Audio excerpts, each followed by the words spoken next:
Don't ever do that Gennaro bullshit again. No more deals like that. You hear what I'm saying? What are you talking about? What am I talking about? Look at that. 168 pounds. Stop eating. What's this with the smart asses? I told you I didn't want to do it in the first place. Didn't I tell you that? No, you didn't say that. You're the one that told me you could get down to 155 pounds. Where'd I get it? Would I pull it out of the fucking air? I don't know if I'm going to make it down to 155. I'm lucky I make it to 160. And on top of that, you signed me for a fight at 155. And if I don't make the 155, I lose $15,000. That's right. Oh, you're supposed to be a manager. You're supposed to know what you're doing. I did just what I wanted to do. That's what I'm worried about. You did it. You want a title shot?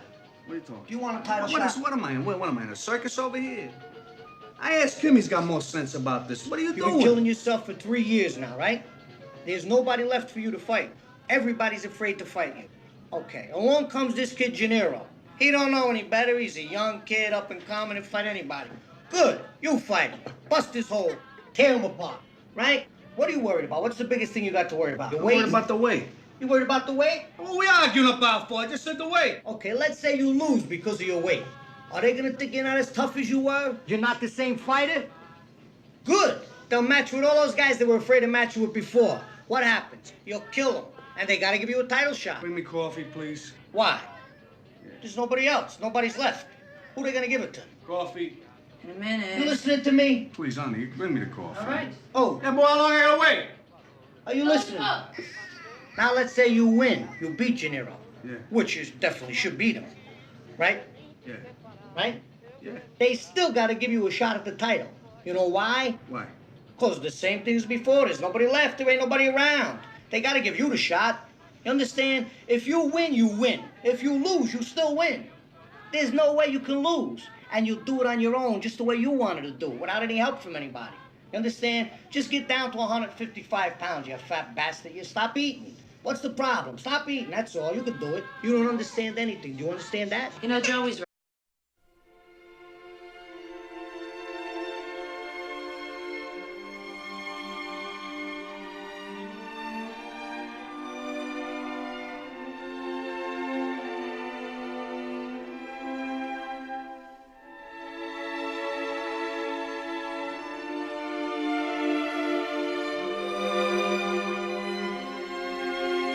Raging Bull, Martin Scorsese's masterpiece.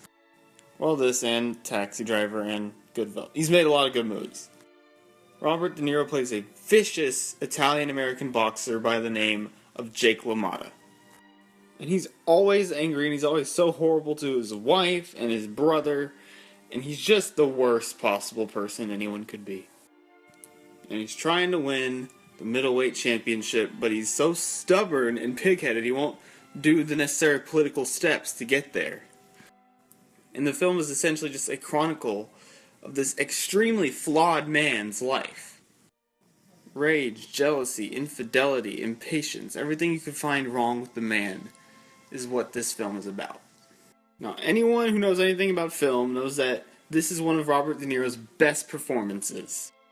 Every single bit of dialogue that he delivers feels so natural and effortless on his part. When he is angry, he is terrifying. He is so horrifically violent. And you're so scared of him the whole time. And you're so scared for the people around him as well, because Robert De Niro does such a great job of portraying this building of rage inside of Jake La Motta. But at the same time, he's able to make this horrible, monstrous man feel human. There are times when he cries. There's times when he gets so emotional. And as much as we hate him, as much as we're repulsed by him, we still do understand that he is feeling these things from a very human place. And that's because he represents all of the flaws of man, you know, jealousy, infidelity, rage, everything that you would find wrong with the man, you find in him. Joe Pesci plays Jake La Motta's younger brother / manager, and he is also phenomenal. You can tell by the looks that Joe Pesci gives Jake La Motta that he has had to put up with Jake's crap all of his life. And there are scenes where you can see that Jake's anger and hatred has influenced Joe Pesci to do similar acts of violence. There's a scene in this high establishment bar where Joe Pesci just loses it, and it's horrifying. It's crazy. You just get lost in this scene of just insane violence where he's just beating people. And the way that we see Pesci get more and more fed up with the way Jake is treating him. It's just fantastic. And it's a credit to Joe Pesci's acting abilities. The cinematography in this film is absolutely gorgeous. The opening credits alone, that shot of just Jake La Motta in the boxing ring and all these people surrounding him, just tells you everything about his life. We see the glory that he gets out of doing what he does, and we see all these people around him supporting him because of their gambling. It's such a gorgeous shot and has gone down in history as one of the greatest opening shots of all time. And of course it has. But there's so many other shots and uses of the camera that are just brilliant as a way to tell this story. Their use of slow motion during boxing scenes to show the brutality and the violence of these matches is brilliant. The way blood flies across the ring, the anger in these boxers' faces, all the people surrounding them just in chaos. It's just such a phenomenal manner of visual storytelling.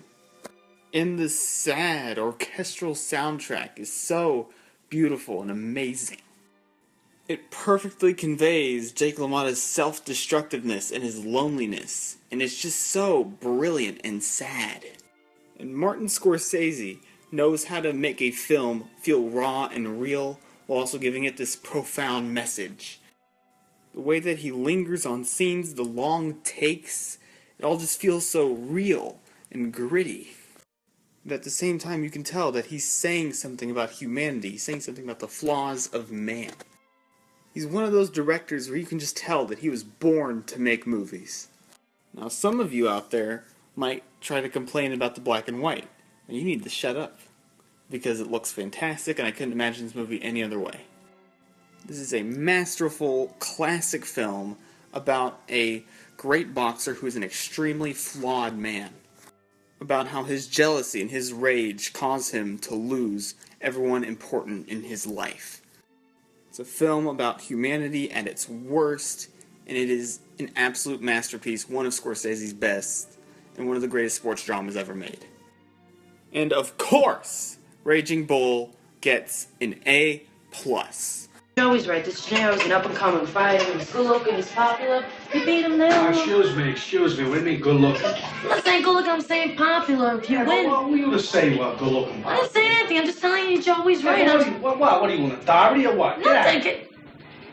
Get out of here. Take the baby and get out of here. Everybody, all the sons an authority about this. She's telling me, where'd she find out he's good-looking, first of all? She didn't mean nothing.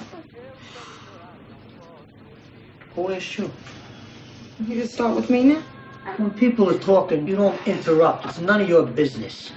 Especially if it's my brother and his wife. It got nothing to do with you. Now get out of here. Go inside. Get ahead. Take the baby inside. Come on. Sleep the garage. See you, okay? Come on. Change your diapers. Can you see? Look, she's gonna cry. She stinks. You make her cry. I'm gonna make you cry. Yeah.